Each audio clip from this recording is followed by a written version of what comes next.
Good evening and welcome to my very first Get Up and Grow challenge. I'm Sinta Ebersohn and I'm the founder of Get Up and Grow. And I want to welcome you here. I'm glad that you made it. Thank you for honoring yourself by taking this time to be here. I'd like to invite all of you to just take a deep breath, maybe close your eyes and just let go of all the rush and the busyness and everything you had to do before you could come and sit down here and join me for this very, very interesting conversation that we're about to have. So let's just take a moment and settle in.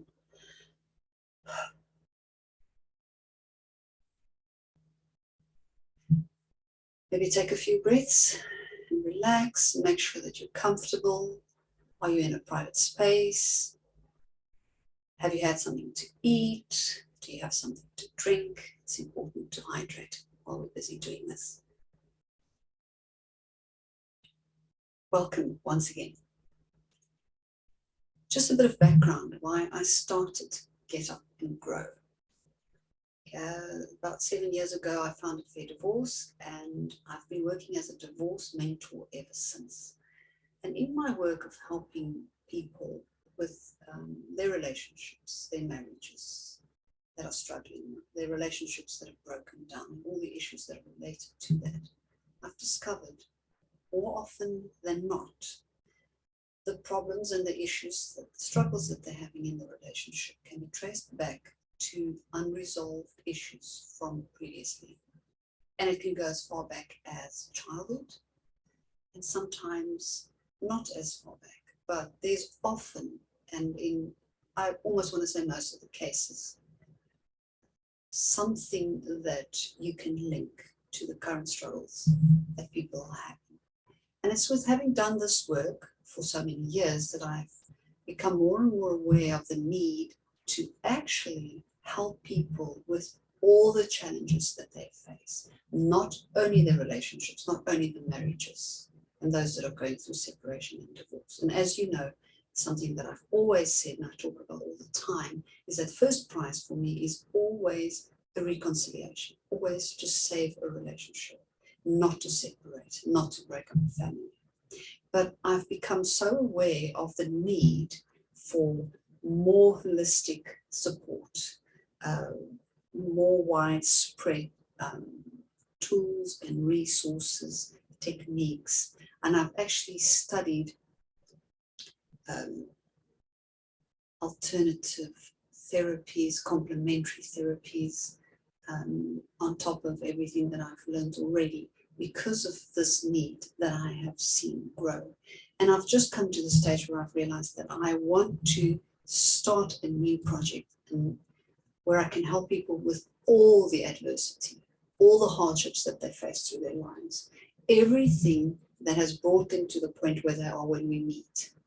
And we can, from there on, look at everything and work through everything and find a way to learn from everything that's knocked us down in life. Once we learn from something, we grow. And what happens when we grow? We do better. And if we do better, we thrive. Our relationships thrive, our families thrive, everybody around us are affected by this. So I decided to call it Get Up and Grow. And what it means is when life knocks you down, I always say, get up and grow. And that's where the name comes from.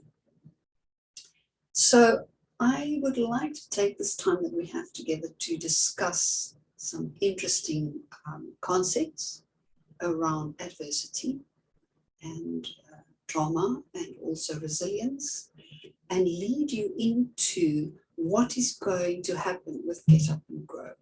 And I call this particular event a challenge because I'm going to give you some information, and towards the end I'm going to present you with a challenge to get up and grow. No matter where you are, no matter what you're going through at the moment or what you have gone through in the past, I'm going to challenge you to get up and grow. And that is the work that I'm going to be doing in this project. It's going to take the form of a platform where we can form a community, where we can share our experiences, share whatever's going on for us, share our light bulb moments, share our breakthroughs, learn from each other, and grow and grow and grow. Because we can't allow life to knock us down and stay down there. We've got to get up and grow. And the great thing is that life offers us so many opportunities to get up and grow. It's actually absolutely fantastic. So let's talk about adversity. Adversity is a noun which has been part of the English language for over 800 years, and it comes from the Latin adversus, which literally means turned against, and figuratively means it's hostile or it's unfavorable. So adversity is a difficult or an unpleasant situation. It's a state or an instance of serious or continued difficulty or misfortune.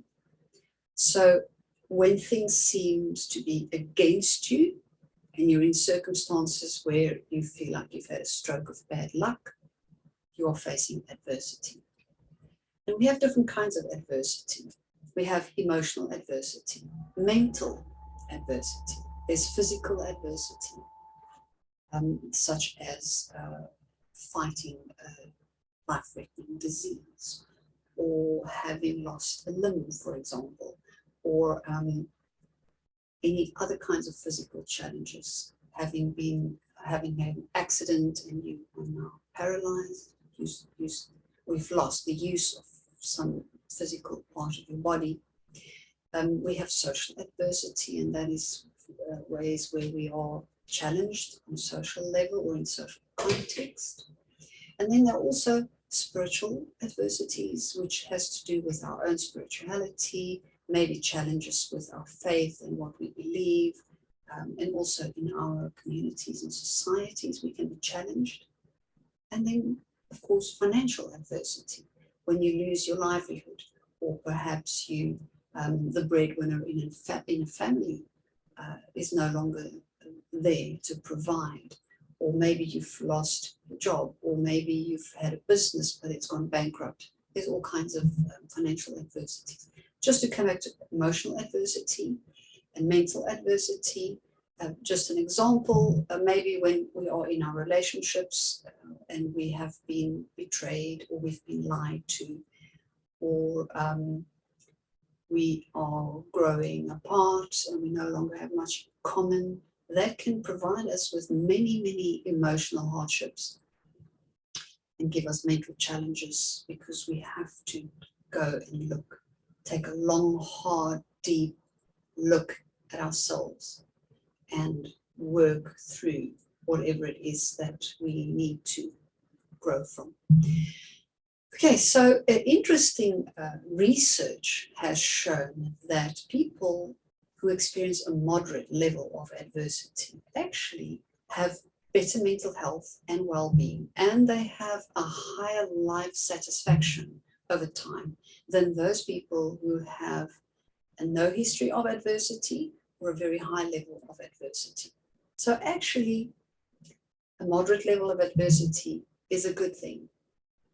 And we'll talk about that a lot. In the Get Up and Grow project, you will see that there are lots of things we're going to talk about. And as we go through the conversation of this evening, I will let you know of anything specific that comes up.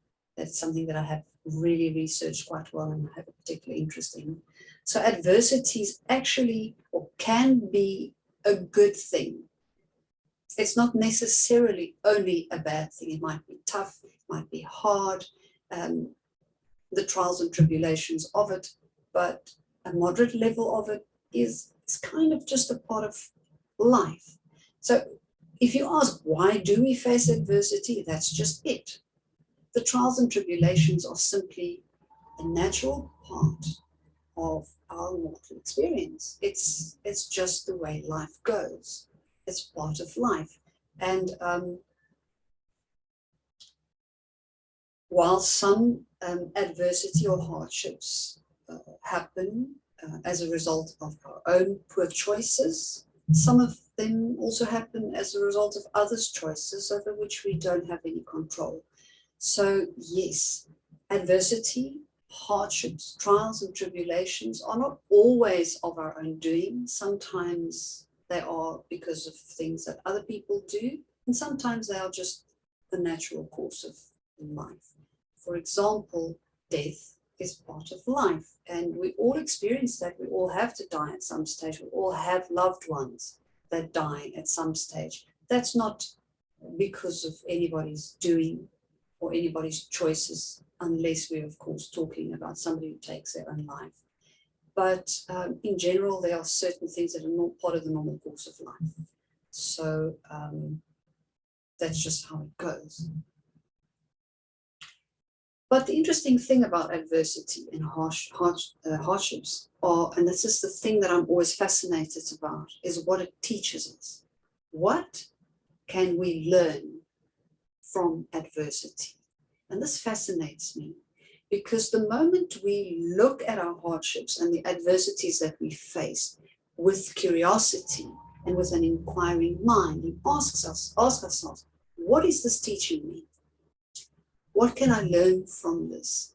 Tony Robbins, I'm sure many of you know who he is, he always says, don't ask why this is happening to me. Rather ask, why is this happening for me? Because in every adversity is an opportunity. So some of the things that going through adversity or experiencing hardships teach us is empathy and compassion.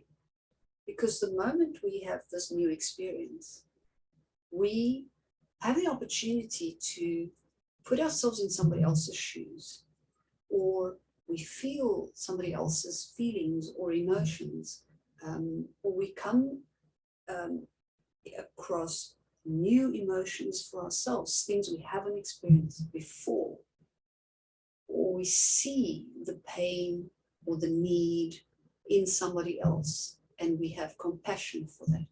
So experiencing adversity teaches us empathy and compassion.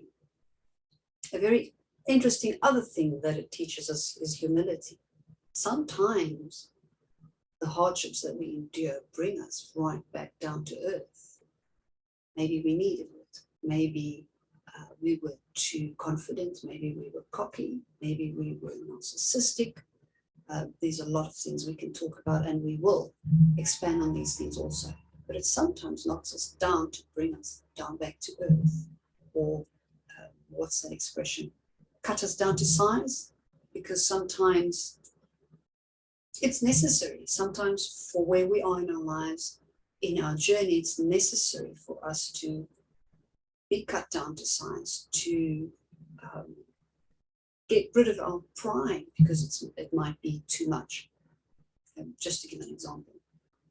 Something else that adversity can teach us is who we really are. We are faced with a really difficult challenge, and we have hard decisions to make. Or maybe we are extremely unhappy, profoundly challenged in a situation. We have to really take a long, hard look in the mirror. We have to go on a journey of self-discovery, of learning about ourselves, of getting to the bottom of who we are, why we behave a certain way, why we react a certain way. So it gives us knowledge of ourselves. It teaches us who we really are. And in learning that, we also learn where our limits are. We learn what we're capable of, what we're incapable of. We learn the hard way sometimes what we can control and what we simply cannot control, that we have to let go. Also, when we are in difficult situations, we're facing really tough adversities, we learn to be flexible and adaptable, because sometimes we have to. Sometimes we find ourselves in a situation where we have no choice. We have no control over it. We simply have to adapt or die, as the saying goes. Or we have to be flexible to accommodate somebody else, to accommodate the situation, to accommodate our children, our life partner, our colleague. Sometimes the situations require that of us. So it hones our skills, actually, teaches us to be more flexible and more adaptable. And with that, that we learn, we gain more realistic perspective on situations. It just happens. It's just how it works. We can battle it, we can struggle it, we can resist it, we can fight it, we can refuse it, we can do everything we want, but we come to a stage where we actually, I almost want to say, we realize, we come to new realizations, we make a breakthrough, and we gain new perspective, or a different perspective. Sometimes we happen to come to a point where we literally able to look at something from a completely different angle. And because it was so difficult and so challenging or so hard, we managed to get there. Whereas otherwise you could maybe even say we would not have managed to get there, we would not have gained that new perspective. We also learn when we go through adversity the importance of self-care. When things are really tough, when we're going through a really, really hard time, we all know, intrinsically we know that we need to take care of ourselves. And more often than not, we neglect ourselves. And when we get hit between the eyes with something really hard, or something really tragic happens that brings us to a complete standstill, and we really have to go back to the basics just to survive from day to day, just to be able to put one step ahead of the other, self-care is the basics. We learn how important self-care is. And sometimes we really need to be hit by something to really grasp the importance and the value of it. And where otherwise we would have just neglected, we would not really have paid much attention to it. And I'm sure if you think about it for a moment, it might be true for all of us. Do we always value self-care? Do we always give ourselves the self-care that we need? How much do we neglect it? Just sit, if you sit with that for a moment and just ask yourself, really, do I really take care of myself the way I should be? Or is there room for improvement? Or can I do it better? I think there's an answer in there for all of us. Work to be done about that. Okay, what else do we learn from adversity? Grieving. If we've never been through a process of grieving and we suddenly find ourselves in a situation where we do grieve, it's the first time. It's the opportunity for us to learn how to grieve. And we are afforded the opportunity and the chance and the time to really grieve. So we learn how to grieve. It's a new experience for us. So we learn to grieve. And so the list goes on. There's a lot of stuff, positive stuff, skills and tools that we acquire, skills that we learn when we are facing hardships, when we're going through difficult times. We learn self-regulation. When we're in a high conflict situation, like I see so often when I deal with divorce, we learn self-regulation. We need to learn to regulate our emotions by ourselves. We can't just lose control and cause havoc every time we're in a conflict situation.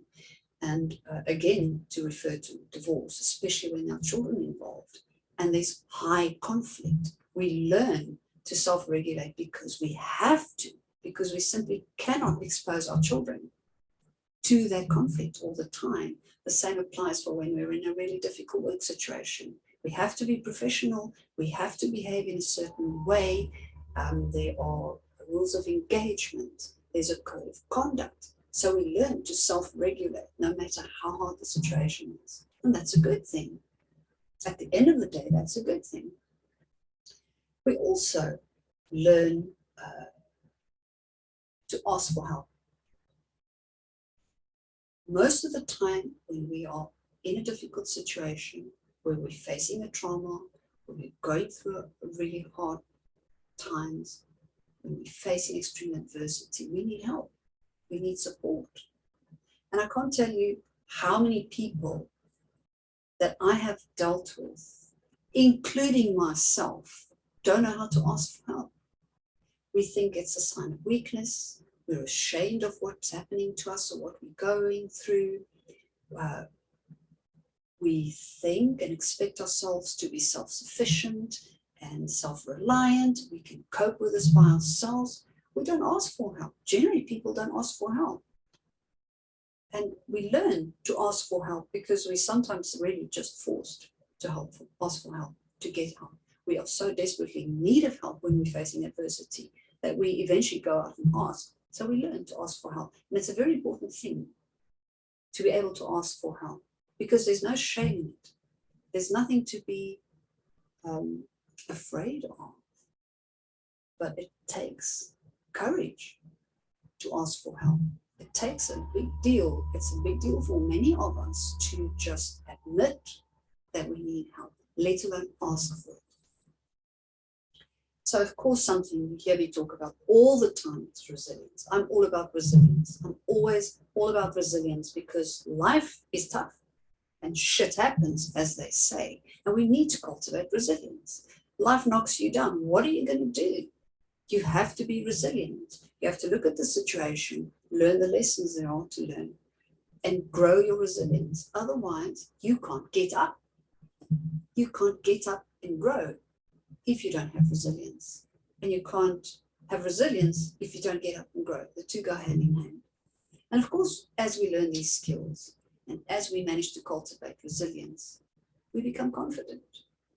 And that's probably one of the greatest things that we get out of adversity is our confidence. We learn that we can deal with things. We learn just how much we can do, what we're capable of, and that gives us confidence. So the next time we face an adversity, we have quite some confidence because we know we've been through this, we can do it again, or we've been through this, so something else, we feel up to it. We feel confident that we can deal with it, that we can handle it. So take a moment, please take a moment and just think of what I just said. Think back on the adversities that you've faced in your past, the hardships that you've gone through. If you recall what you've gone through, think about it for a moment and see if you can pinpoint where you actually learned empathy or compassion. What did you go through that actually humbled you? Was there something that happened to you where you were overly proud, for example, and it cut you down to size, and it was a really difficult situation for you? It was really hard, but it taught you humility, it humbled you.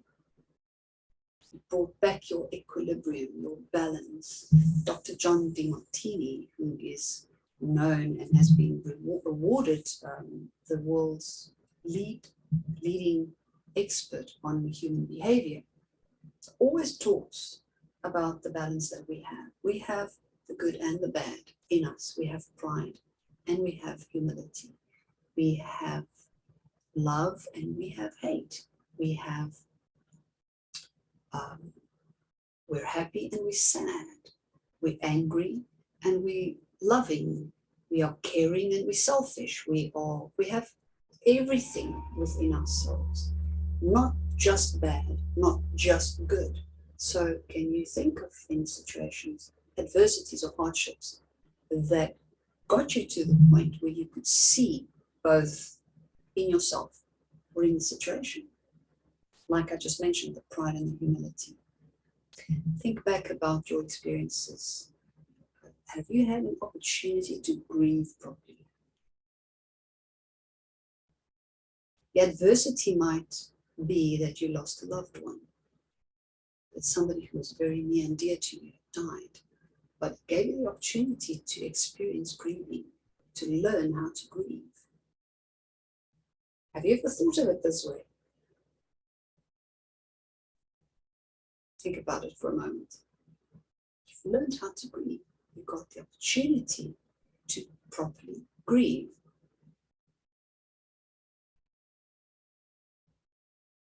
Interesting perspective that I have, and I'd love to hear your feedback on that. Let me know what you think of that. Have you ever thought of it that way? Loss of a loved one is, I think, on the top of the list of major traumas, major hardships and adversities in life. You know, there's a list. The biggest ones are loss of a loved one. Divorce is one. Fighting a life-threatening disease is the other one. Loss of livelihood or your job or your income is another one. What else is there? Moving house, especially if you're relocating over a long distance. That's one of the top ones. Something I have recently added in the circles that I've worked with in divorce and separation and family law is alienation, parental alienation. It's definitely up there on the list. So think of any of those adversities that you have faced. Where did you learn the importance of self-care? Did any of those situations force you to adapt or be flexible? Did you learn? Did you have to learn the hard way? Did you have to adapt? Or did you have to be flexible or compromise? You can't have everything your own way. And that was really hard. Think about it for a moment. What about a situation, a really difficult situation that you went through, or traumatic experience that taught you gratitude? Can you think of anything? I myself have done some deep personal work with trauma. I had very adverse childhood trauma, and I will talk about that in future sessions also, and I will share a lot of that with you. There's a lot of interesting stuff about that I've learned personally and from my studies. But from the personal work that I've done and the intensive trauma therapy that I have experienced has brought me to a deep point of gratitude on many occasions because of the realization that I've learned things through it, and that in a way it's made me who I am. It's formed me. Once I got to the point where I could come to terms with it in a good and a healthy way, I've always been grateful for that experience because it taught me so much about myself. It taught me so much about the world, about other people, about behavior. So let me know if there's circumstances that you were in, opportunities that you've had to learn gratitude, real gratitude. Might sound like a tough one. It's not easy to be grateful for the bad stuff that happens to you. It's very difficult. And maybe for some of you it's familiar. Maybe for some of you it comes easily to be grateful, to find the things in there to be grateful for. Maybe for some of you it's really hard. Or let me say, for some situations it's really, really hard. And maybe some of you have never even thought of it that way. So yes, there's a lot to be learned from adversity and hardships. And also I want to invite you to think for a moment how much resilience you've cultivated, how much resilience you've learned from your adversity. And are there things that you've gone through that you feel confident about, that you walked out of feeling confident, really confident, knowing that I did this, I handled this, it didn't get the better of me? I have a situation, personal situation, that I will also share with you in more detail. But I was physically assaulted once in my life, and I managed to go into survival mode and operate in a certain way that actually saved my life. And I walked away from that situation, not afraid to be assaulted, not afraid to be attacked. I walked away from that situation with confidence. Whereas I can almost say that right now, I'm saying anybody can try and attack me. I will give them hell. Gave me confidence. Getting out of that situation, escaping, safely and securing myself while I was in that situation and behaving instinctively has given me confidence. I'm not afraid to be attacked or assaulted. I'm not afraid of it at all because I know that it has happened to me once and I can handle it because I did. Think about that. There are so many wonderful situations that we can think of, that we've gone through, that has taught us so many beautiful things, actually. It's not just about the adversity or the hardship. It's also about the lessons that we learn from it and the skills that we acquire, the tools that we add in our toolbox. It's beautiful. It's actually amazing what we can get out of adversity. And that brings me to my favorite word, resilience. For us to get up and grow from adversity, we need resilience. And when we do it, we're going to get even more resilience. So let's look at resilience for a moment. What is it? Resilience is the ability to recover quickly from difficulties. To recover quickly from difficulties. It's the ability to withstand adversity and bounce back from difficult life events. It's about successfully adapting to difficult, challenging life experiences. That's what resilience is. But it's not only about being tough while you're facing stress or the emotional upheaval and suffering. It's also about working through emotional pain and trauma. So please bear that in mind. Resilience is about recovering quickly, handling difficult situations well. But that's one part of it.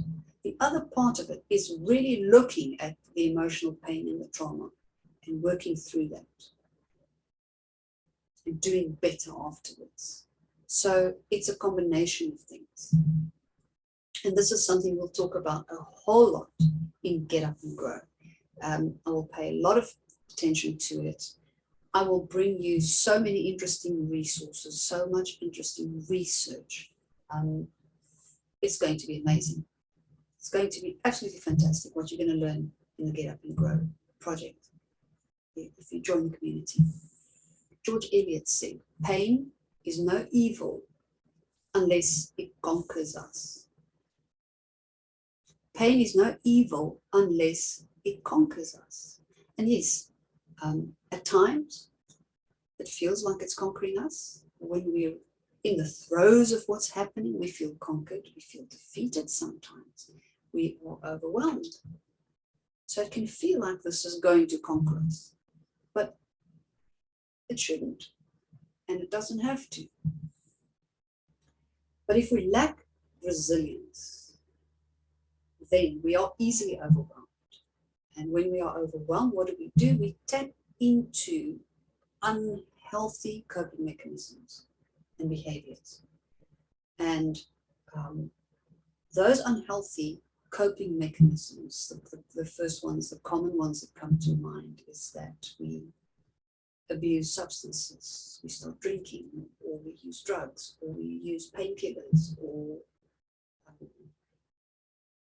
something to calm us down. We can behave in antisocial ways. We become angry, we go into rage, we isolate as the other opposite of rage. There are lots of ways that we can behave when we are overwhelmed and we don't have resilience skills, or resiliency, as some people call it. So research has shown that the essential factors for resilience are the following things. We need coping skills. Coping skills so that we can cope with the difficulty or the challenge quickly. We need emotional regulation. I've spoken about that before. We need to be able to regulate whatever is going on with us, with our feelings, whatever is going on in our heart. We need to be able to regulate that. Remember when we started, I said, close your eyes, take a deep breath. That's a very simple way, but a very effective way to regulate your emotions, just as an example. So we need to have the ability to stop in the middle of the overwhelm, in the throe of it, in the heat of the moment, and take a deep breath and just regulate our emotions. We might feel completely enraged. We might feel completely out of it. We might feel petrified or anxious or heartbroken or afraid or whatever, angry. The ability to just regulate that emotion by just stopping, just taking an extra breath, maybe closing your eyes, just calming down, regulating that emotion to a point where we can control it and behave better. It's very essential for resilience. So we need coping skills. We need to be able to regulate our emotions ourselves. We need communication skills. If we are in the heat of an argument, if we are in a critical situation, if we are under threat, if we are incredibly bereaved and sad, we need to be able to communicate. In whatever situation we are, we need communication skills to get out of it, to get control of it, to change it, to get the help, get support, to just express ourselves. We need communication skills. And then also, very, very important, we need social support. Whatever adversity we face, and we cannot go through it alone, we need social support. And it comes back to what I said earlier, we need to ask for help. And we learn through adversity to ask for help because we need social support. We always do. And as humans, we need support from each other, always, even when we're not in adversity. And with all these things together, we need a sense of control. If we feel like the situation is out of control or beyond our control, we're overwhelmed, we feel desperate, we feel like we want to give up, we feel hopeless if we don't have a sense of control. So if we have, whatever the situation is, a sense that we can control it, a sense that we can handle it, we'll be okay. Then we have resilience. So just to recap, the essential factors for resilience is the coping skills, which we can acquire, which I'm going to teach you all through this Get Up and Grow challenge. If you join the community, you're going to learn a lot of coping skills. You're going to learn a lot of amazing, interesting, weird and wonderful ways to regulate emotions. There is just so much available out there. It's unbelievable. There's so many exercises, practices, and things that can be done to regulate our emotions. It's fantastic. Communication skills, again, the possibilities are limitless. The skills, the tools, the techniques, the exercises that I will bring to you and introduce to you are numerous. And then social support, there's a lot of social support. There's a lot of resources. There are a lot of resources out there. There are a lot of places that you can go to. But my vision with Get Up and Grow is to create a community amongst ourselves where we can get the social support. Something to bear in mind is that sometimes we don't always want to go to our friends or family for support. And sometimes, and I'm getting back to divorce, for example, it's not the best thing to go to our friends and family for support because they are not objective, because they are all involved in it.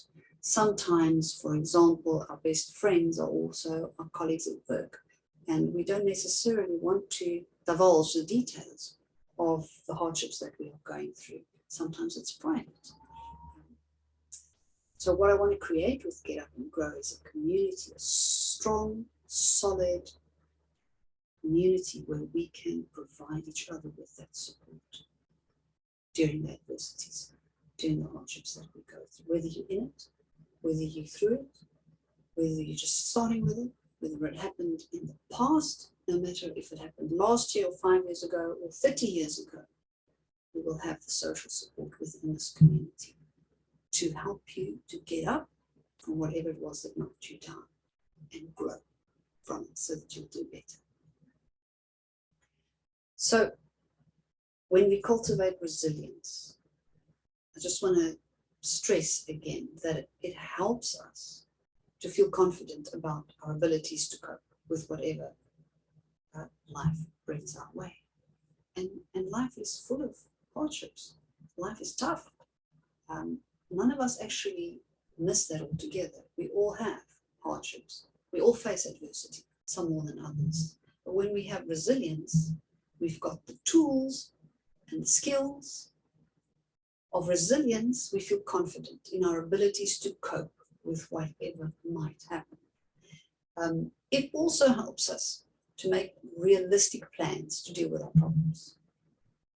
Because we're level-headed, we're able to regulate our emotions, we have coping skills, we have communication skills, and we have social support. So we can make really doable plans that we can execute, that are realistic to help us deal with our problems and our challenges.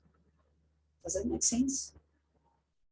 So having resilience moves us from being helpless, hopeless, overwhelmed, desperate, exhausted, to being able to make a plan, come up with a strategy, get with the program to deal with the problems and the challenges. And again, as always, resilience helps us to manage our emotional responses. When we know how to regulate our emotions, our responses are so much better. And even in some situations, we learn not to respond at all because it's not necessary or not the best thing to do. So yes, it helps us to manage our emotional responses, which is very, very important. So important when we come to our relationships, be it with our lovers, be it with our children as parents, be it with our co-parents, be it with our family, our colleagues, our friends. It's very important. It has a huge positive impact on our relationships. And again, it helps us to ask for help, to seek out the support that we need. And the thing is that if we are able to make realistic plans to deal with our problems, we can also determine what help we need and where we're going to seek it. And that's a very important part of overcoming challenges.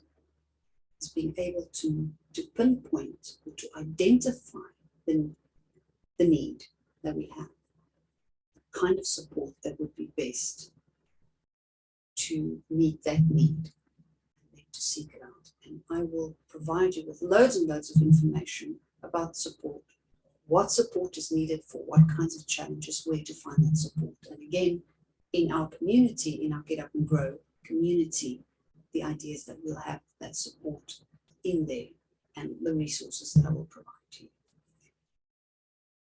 Napoleon Hill said, every great achievement is born out of struggle. Isn't that amazing? Every great achievement is born out of struggle. So I want to take this moment and commend all of you for being here, for listening to me. And if you're listening to this recording afterwards, I commend you for listening to it, taking the time for yourself to listen to this. Take a moment and congratulate yourself for whatever it is that you achieved when you were going through that adversity, when you were going through that struggle. What did you achieve? I've talked about a bunch of things that we learned from it, that we achieved from it. Tap yourself on the shoulder, because I know we've all been through some hardship. We've all faced adversity, and we got through to the other side, and we achieved something. So then you know, what have you achieved? The first thing that comes to mind, the first really tough thing that you went through, What did you achieve?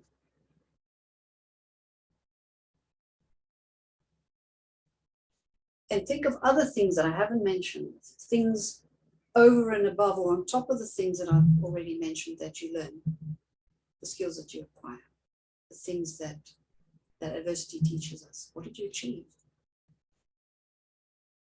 Patience, gratitude. I love gratitude. Gratitude is so important. We'll talk about that a lot also. Gratitude is actually a daily practice that we should all have. I've done it for a number of years, and it really makes such a difference. So look out for the interesting tips that are going to come about gratitude. What have you achieved? Let me know. Self-respect, respect for others. Confidence is a great one, always there. Happiness, maybe you've come through a breakup and you've achieved happiness afterwards if you were profoundly unhappy. Peace, if you've been in a high conflict situation, you've literally been at war with somebody, you've achieved peace on the other side of it. Life, yes, life. Sometimes we find ourselves in a situation where we feel numb, dead, or wishing we were dead, or wanting to die, or maybe contemplating taking our own lives. And then once we've gone through that adversity, we've built resilience, we actually achieve life, or a new lease on life. Think about it. There's so many things that we can achieve. Every great achievement is born out of struggle. If we didn't struggle, there was no need to move forward, to learn, to grow. If we weren't knocked down, there was no need to get up and grow.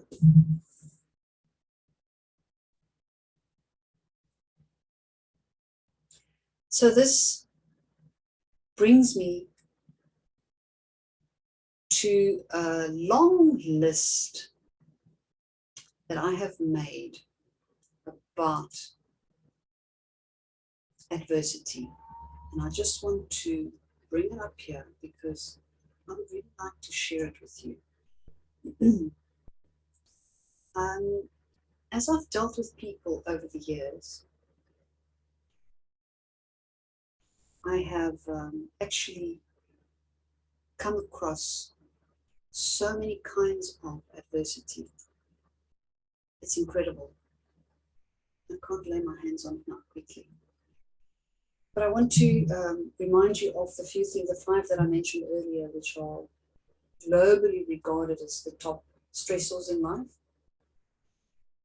Death of a loved one, fighting life-threatening disease, divorce, moving house, relocating, loss of your job, your livelihood, your income. But there've been many interesting things. Abuse. Abuse is rife. And there's so many kinds of abuse. There is physical abuse, there's sexual abuse, there's emotional abuse, and there's financial abuse, or sometimes called economic abuse. There is actually litigational abuse, or what I have found in the divorce field where I've been working for a number of years, I actually call it judicial persecution, where people have been entangled in vexatious litigation just to drag out the process, to ruin them financially, to bring them to their knees. That's abuse.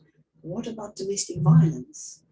We have so much domestic violence going on all over the world. It's a huge problem. What about sexual abuse? There's so many kinds of abuse, I can't think of them all now. What about having been in an accident with a motor vehicle? What about having been in a plane crash and survived? I've dealt with that.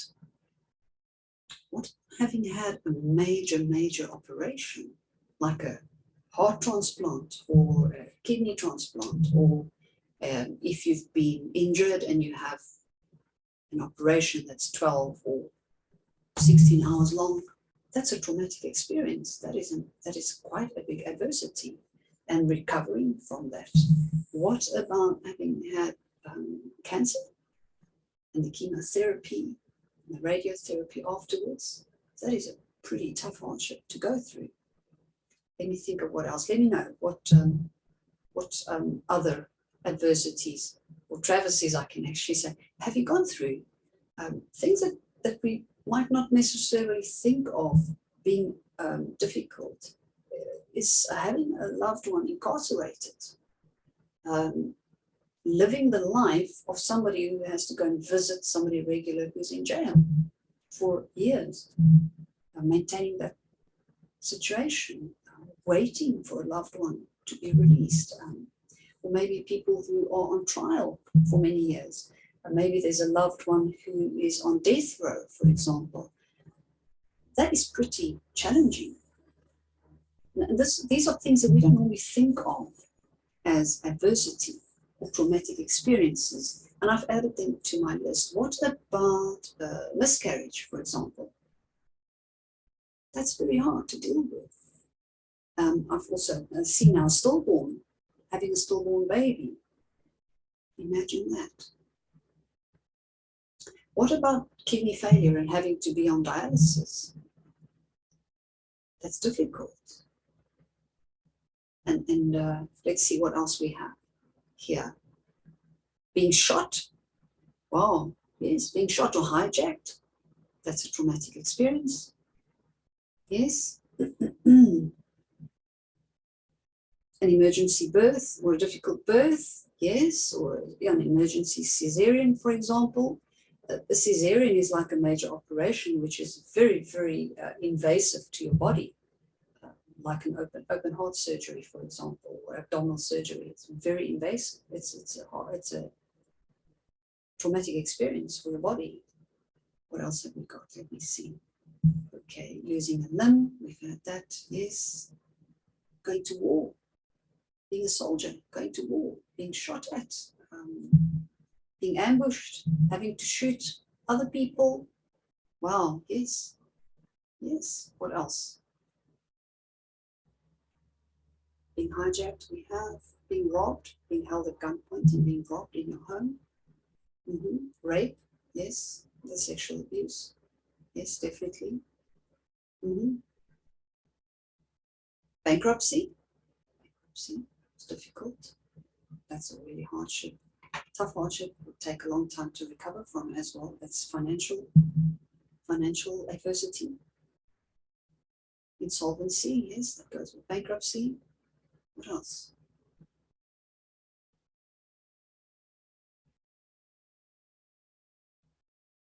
Accidents, yes, accidents. Somebody mentioned falling off a mountain and having to be rescued. Yes. There's so many things that we experience that are shocking, that are hard, that are challenging, that are painful,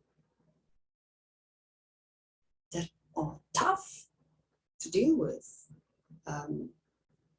Witnessing a drowning, somebody witnessed a drowning.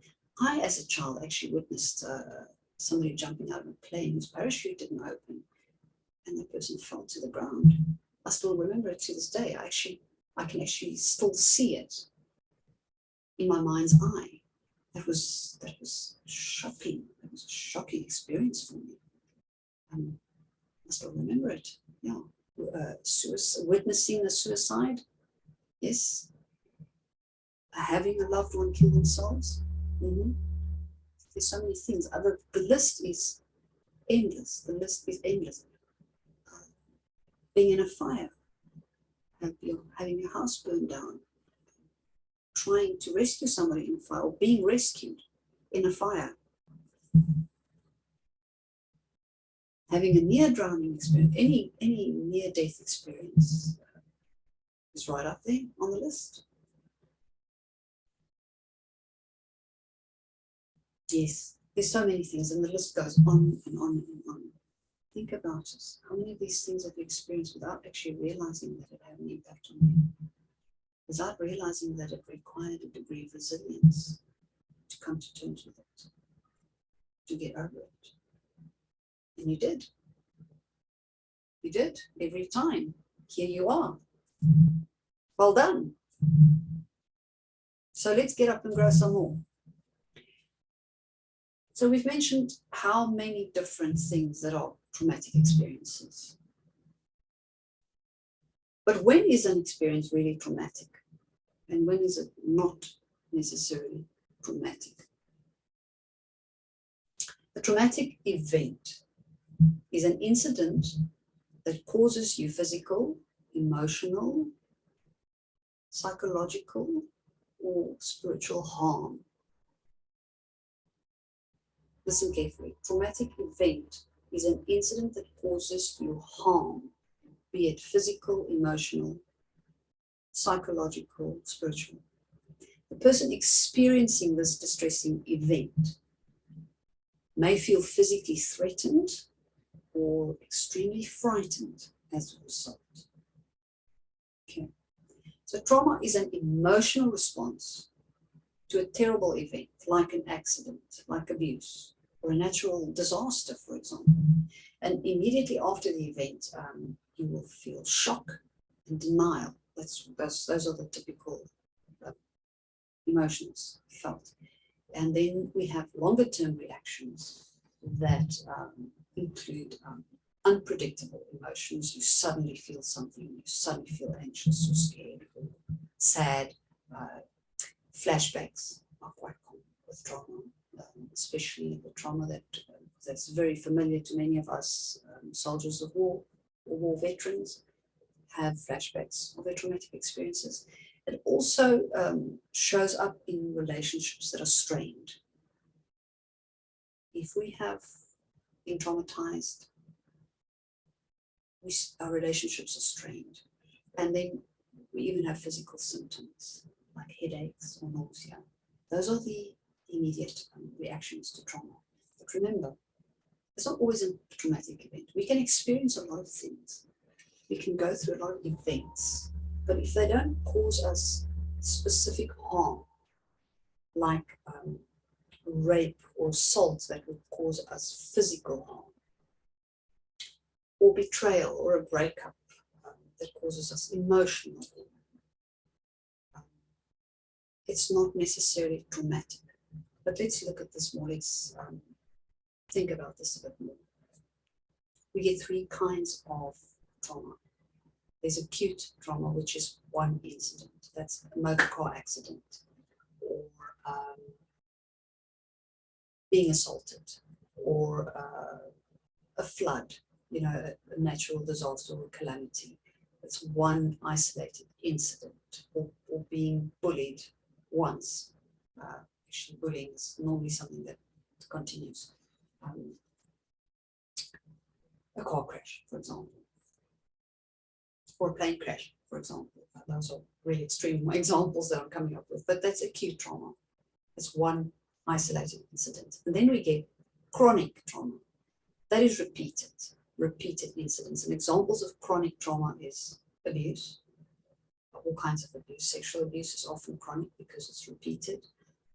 Domestic violence is a good example because it's hardly ever just an isolated incident. There's more often than not, or in most cases, repeated domestic violence. Those are chronic traumas.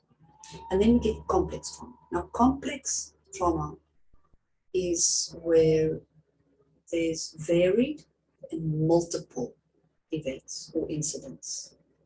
There's a variety of them, or they're multiple and repeated. And they are invasive or interpersonal. And that's complex trauma. So if, and I will use myself as an example, and you'll get used to me sharing a lot of my personal experiences. I have suffered childhood sexual abuse. That's one variety of trauma. And much later in my adult life, I was physically assaulted, which is another type of trauma. And I have lost a loved one, which is again another variety of trauma. So they are varied, they're multiple, and they were all invasive. The sexual abuse was an invasive traumatic experience. The interpersonal ones is like the death of a loved one. And the assault is actually a combination of both, but that's complex trauma.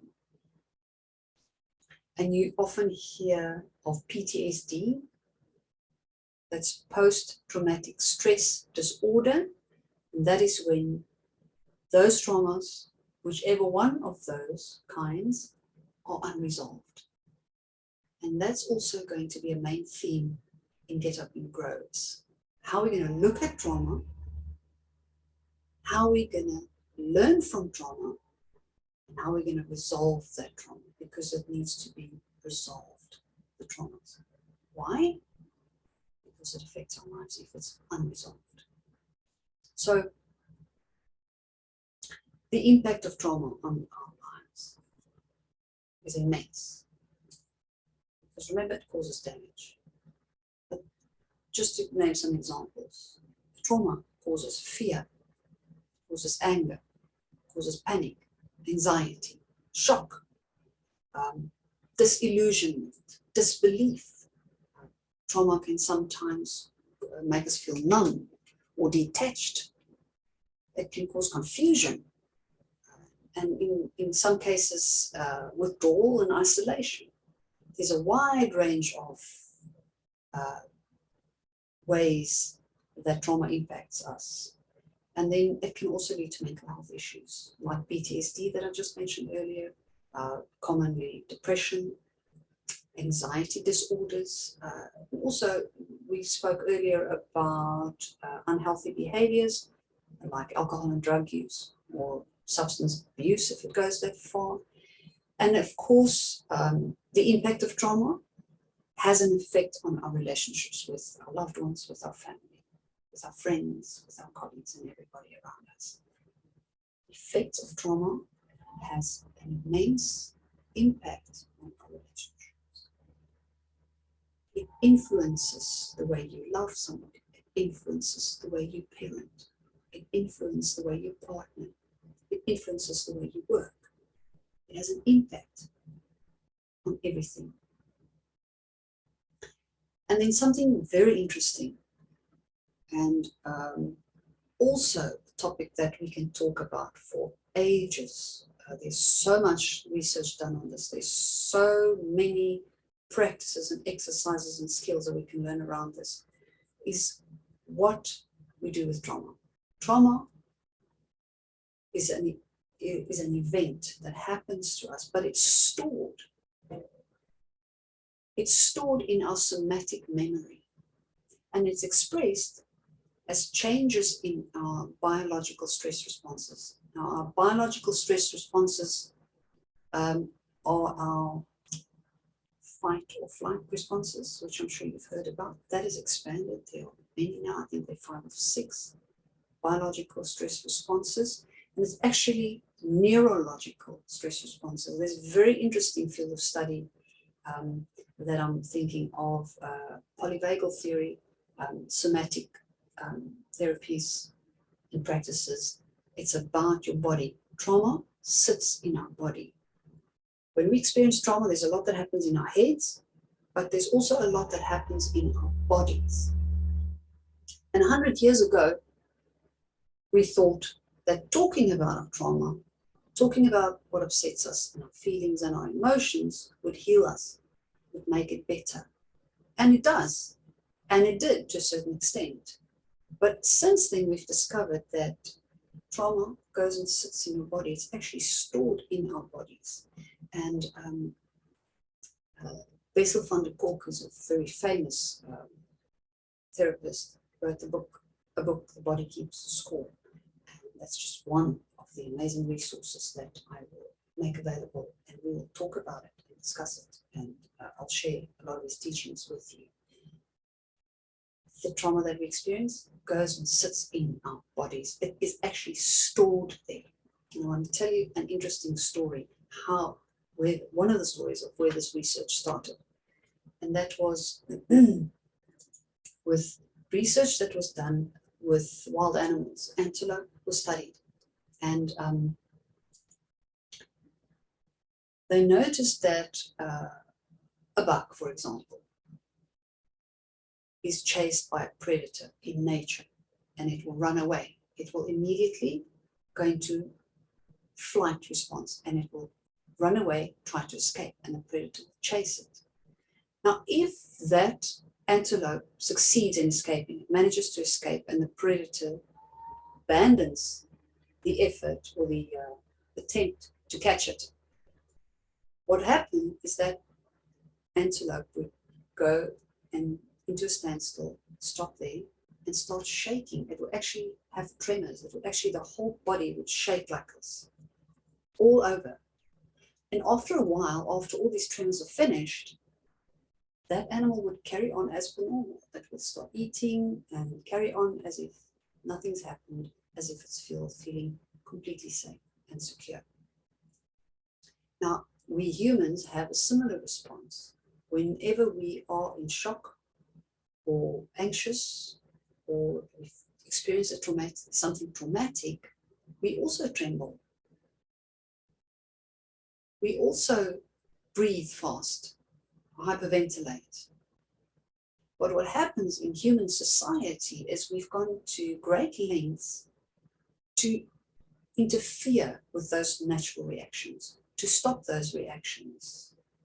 We'll immediately pat somebody in the back and say, it's okay, it's all right. We'll stop the quick breathing. We'll try and force it to calm down. We'll give somebody sugar water who's in shock to calm their nerves. If they're shaking, we'll kind of hold them or hug them and try to hold them still. Whereas the best thing to do is actually allow those tremors to continue until they finish, because it's the body's natural way of releasing that trauma that is in the nervous system.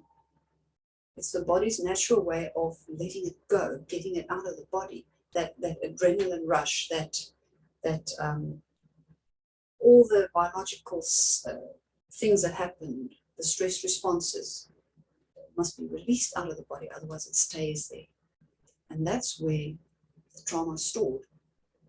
So there's a lot of interesting research and a lot that can be learned for all of us in our behaviors, in the symptoms that we have in our bodies, of how we store the trauma, how we carry those hardships along with us for the rest of our lives, how we pack all the adversities in a little backpack and we carry it with us. You've heard the expression of putting down your baggage, not carrying it with you. We literally carry baggage mentally, but we also literally carry it in our bodies. And there's a whole lot we're going to talk about and learn about what our bodies do with trauma. I'm just going to list some signs and symptoms that you are carrying trauma in your body, and which I'm sure many of you are familiar with. When you have strong, unexplained reactions to things and situations, when you lash out, or you suddenly just lose your temper, or you go into a rage for no apparent reason, or you suddenly just feel like you want to withdraw completely and be on your own, that's an unexplained reaction to something that happened or a situation that you find yourself in. You can't really tell why. It might be an indication that you're suffering from trauma. You still carry trauma with you. Another example is if you find yourself suddenly feeling uncomfortable or uneasy in a place, in a room, in a shop, in a restaurant. You suddenly feel uneasy, uncomfortable. You can't really say why, but it's just, you just feel funny. That might also be a sign. If you have extreme shifts in your emotions, you can go from angry to laughing in a matter of seconds, or you can be minding your own business, doing your own thing, feeling just fine, and then suddenly something triggers you and you just blow up. That's also a sign that you could be carrying trauma with you. And the interesting thing that we're going to learn from these things is that we carry our trauma, it's stored somewhere in our bodies, and it comes out in these signs or symptoms, and we can link them. There are many interesting processes and activities and experiential activities and therapies that can help us link these signs and symptoms to specific places in our bodies. And that is where the magic happens, is when we start doing that work. Another example of signs or symptom that you're carrying trauma is attachment issues. Those are very strongly visible in children who've been traumatized, and there are different attachment styles depending on how you grew up and how your relationship was with your primary caregiver, and there's a whole lot I can tell you about that. And those things reflect later on in our lives. And if we had traumatic experiences and our attachments were not healthy, then we carry those traumas in our bodies, and then in our adult relationships, or even as children in our friendships, or teenagers and adolescents, where it becomes really important, those attachment issues can really become very, very prominent in our situation. And then, of course, there's anxiety. If you're anxious and you can't tell why, you feel constantly anxious, or you wake up at night feeling anxious, or you get anxiety attacks, which is quite common for some, in some instances, that's a sign that you are probably carrying some unresolved trauma. Also, when you're constantly fatigued, or you suffer from exhaustion, there's a reason for that. If you are living a healthy lifestyle, you're eating healthy, you are exercising regularly, you shouldn't be tired all the time. You shouldn't have constant exhaustion. So that might be a sign that you're carrying unresolved trauma. And then also, if you are incapable of just coping with the normal stresses of life, the day-to-day stresses, if you find that overwhelming, you find them too difficult to deal with, that might also be a sign that you are suffering from some unresolved trauma, carrying it with you. I don't like so much to use the word suffer. You have unresolved trauma. Let's rather use that word. Sounds better. You have unresolved trauma. And I want to even improve that to say you have an opportunity to get up and grow. If you have unresolved trauma, you have an opportunity to get up and grow. You have a challenge to get up and grow if you identify it. If you have physical symptoms, for example, heaviness in your chest or chest pain, that can indicate trauma. Very common thing with myself as well: stiff shoulders, neck or back, and pain. If it's chronic, if you have it, it could be a sign of trauma. Or if you've just experienced something, let's say you were assaulted yesterday, and you have pain somewhere in your body, shoulder or neck, or general body aches and pains. It's obviously, it could be from physical assault, but it could also be from the stress of it, from the trauma that your body is holding on to, that's still sitting in your body, that you need to release. Another very common thing is clenched jaw, grinding your teeth, especially when you sleep at night. If you're doing that, you have an opportunity to get up and grow. If you're grinding your teeth or clenching your jaw, there is an opportunity for you to get up and grow. And I can help you to figure out what it is, where it comes from. Let's get to the bottom of it and get you up so that you can grow from it, and you'll stop grinding your teeth or clenching your jaw. Shortness of breath sometimes, just for no reason, you can't really explain it, you just feel short of breath. It might also be a sign that you're still carrying something with you. And it doesn't always have to be trauma. It can just be hard. It can just be tough. It can be just that you're going through an adversity, but you're short of breath all the time. You don't know why. You can't understand it. It's because it's heavy. It's because you're having a hard time.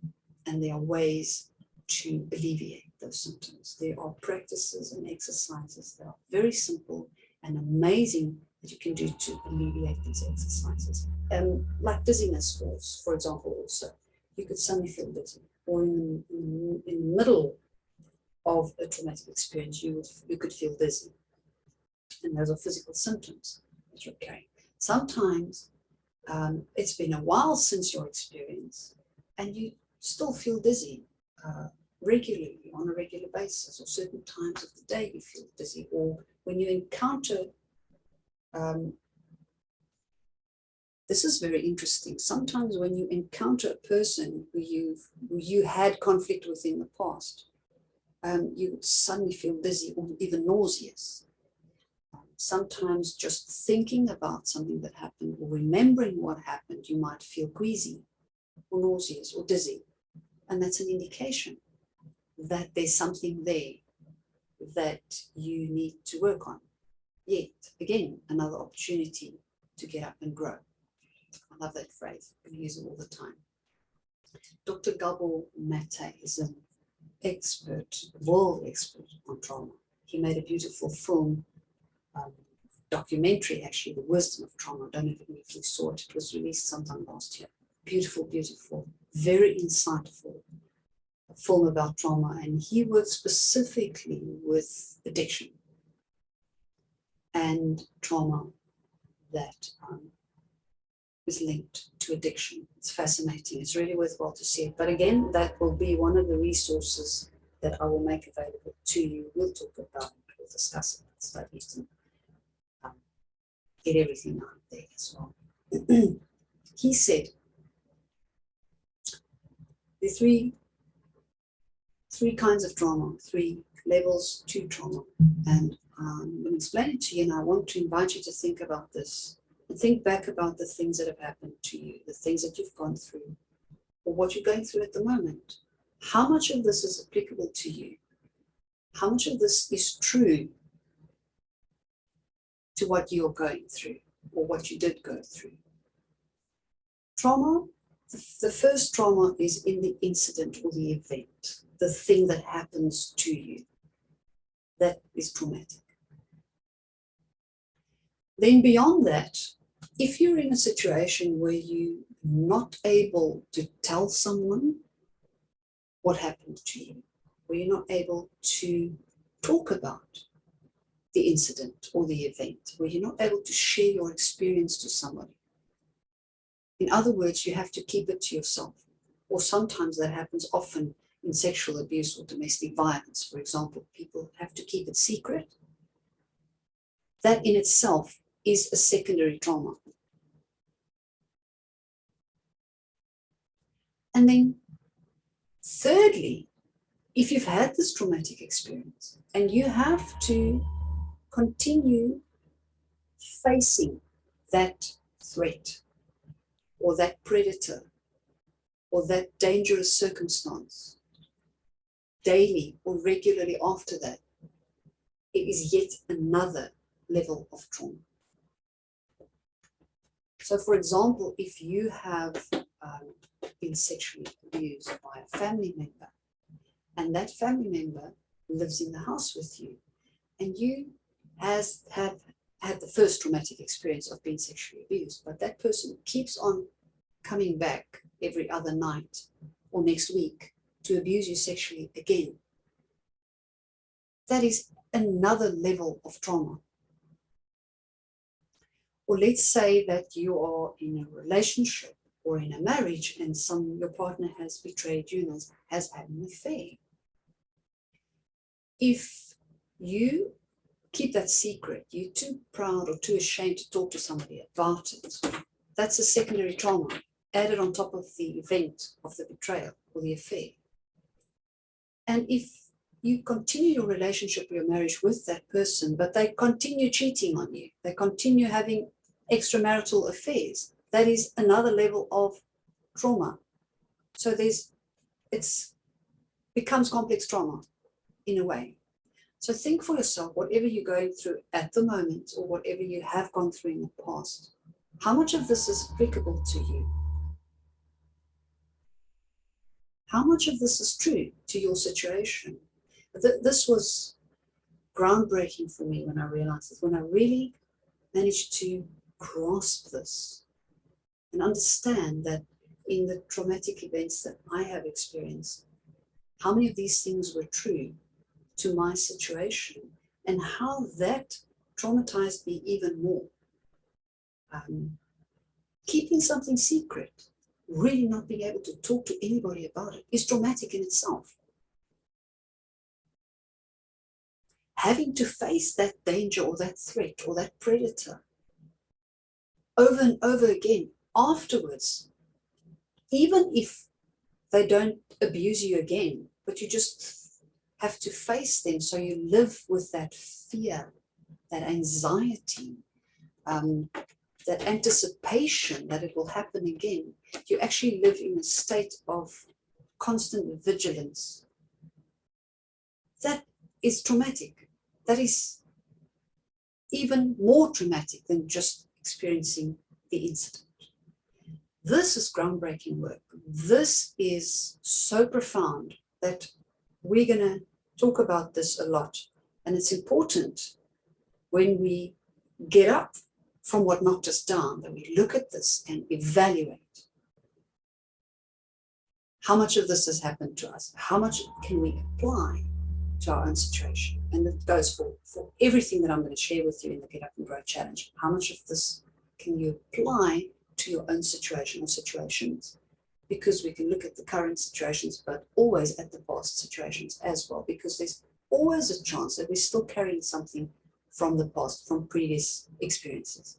So we're going to look at everything and apply this. But take this with you and go and think about it and sit with it. Because so much of this applies to so many of us. And it has a profound impact. It has a profound impact. So, what do we do with trauma when it happens to us? Is, again, very, very, very fascinating field, and lots and lots that we're going to talk about. When we experience trauma, when we go through adversity or hardships, we take on beliefs about ourselves. Something happens to us and we decide for ourselves, okay, that person abandoned me because I'm not lovable, I don't deserve to be loved. Or that person cheated on me because I'm not good enough for them. Or somebody that I loved, that meant a lot to me, died, and that means I can die too, very easily. So we take on beliefs about ourselves because of what happened to us. And we take on beliefs about other people around us and about the situations that we find ourselves in because of what happens. So we experience hardships, we go through adversity, and we take on beliefs about ourselves, about other people that were involved in the situation, about the situations themselves. We make up a story for ourselves and we decide this is it. This is how it is. This is what it means. This is how it values me. Or this is how it determines my worth. And we go with that. We keep it with us and we carry it on with us through our lives. And we also adopt certain behaviors or patterns to survive. When we're in this difficult situation, we behave in a certain way to survive, to cope with it, to overcome it, to get free from it. We behave in a certain way. And we adopt that behavior and we carry it with us for the rest of our lives. We behave that way whenever a similar situation arises or a new situation arises. We behave in the same way because we learned with this situation or this trauma or this hardship that if we behave this way, we're safe. Or if we behave this way, we survive. Or if we behave this way, we escape. Or if we behave this way, we can cope with it. So that's what trauma does to us. We take on beliefs about ourselves, about others, about situations. We adopt behavioral patterns to survive, and we carry that with us. And those are the two things that we need to work on. When we've been knocked down, we ask ourselves, why have I been knocked down? Why did this really knock my feet out from under me? Why did this really get the better of me? Why did this fool me? And it might very well be because I took on some beliefs in the past that made me behave in a certain way that led me to this point where I am, where I arrived. And when I'm in that situation now, I also ask myself, what do I believe about myself, about others, and about this situation right now? And how am I behaving? Is that linked to something in my past or not? It's the one question we ask. And the next question we ask is, why am I believing this? Why am I behaving this way? And is this a good way to behave? And is this a good thing to believe? Or can I do better? So that's just a tiny little glimpse of the kind of work that we can do to grow. We have to take a long, hard look in the mirror and observe and dig deep and get to know ourselves and get to understand ourselves and expand our knowledge about our own beliefs and our own behavior. And when we do that, we do better. So that affects our relationships. And this is exactly why in our relationships we choose people who challenge us so that we can grow.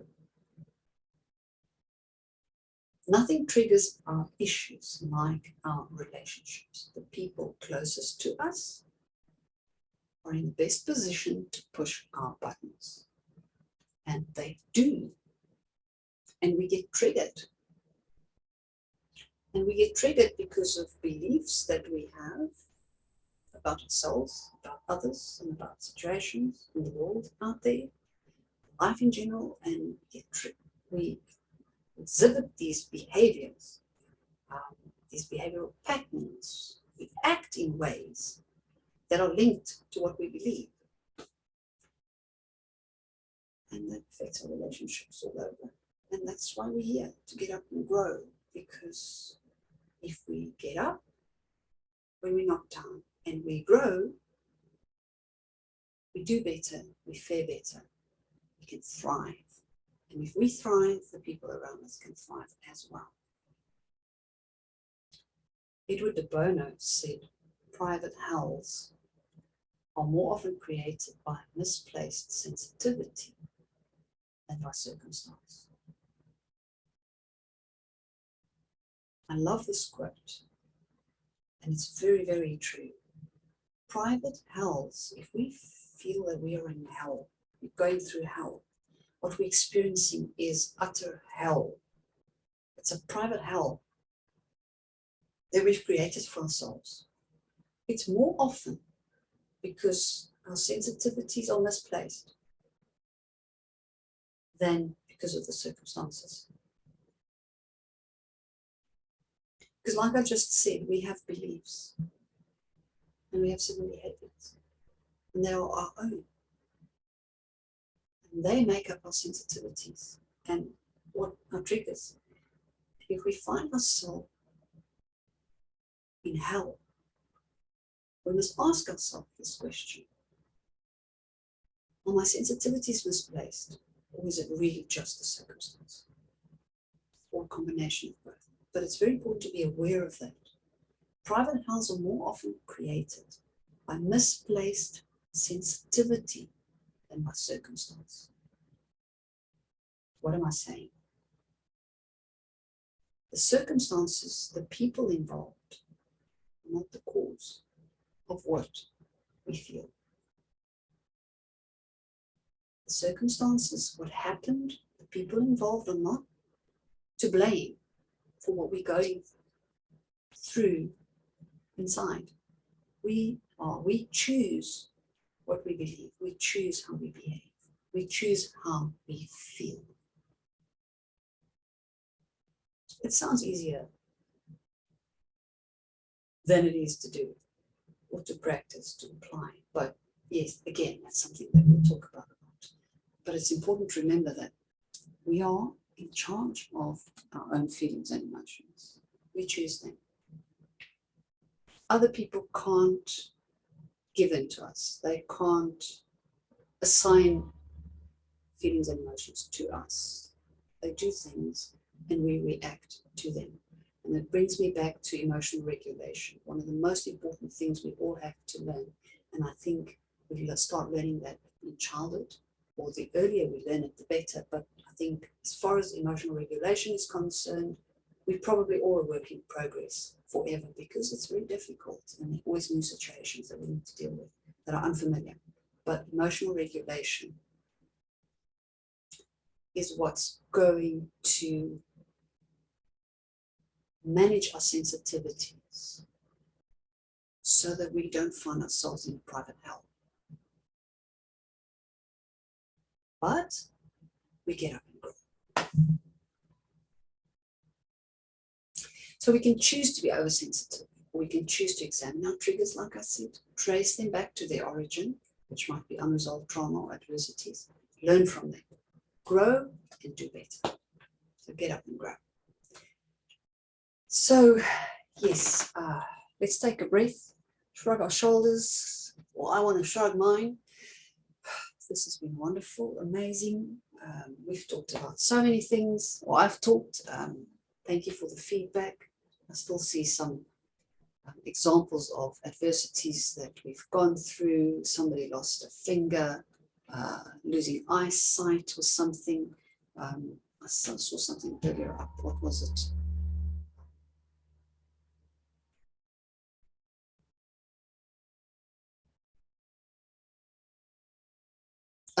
Being a victim of fraud was the other one. Yes, difficult, tough, being a victim of fraud, losing money. Yeah, there's so many things. Let me see what else there is. Losing a loved animal, a pet. Yes, loved ones are not only for people, not people only, but pets, animals. Sometimes when my plants die, I feel very sad as well. Jokes aside, there are many, many hardships that we can go through that we never even thought of as events that do have an impact on us, and that we need to be aware of what the impact is and how we're dealing with that. So I'm almost at the end of everything I want to share with you today, but I could carry on talking for hours and hours. But let's leave it at that for now. Thank you again for being here, for joining me. And thank you to all of you who are listening to the recording after this. I'd love your feedback. Make some comments, leave some comments.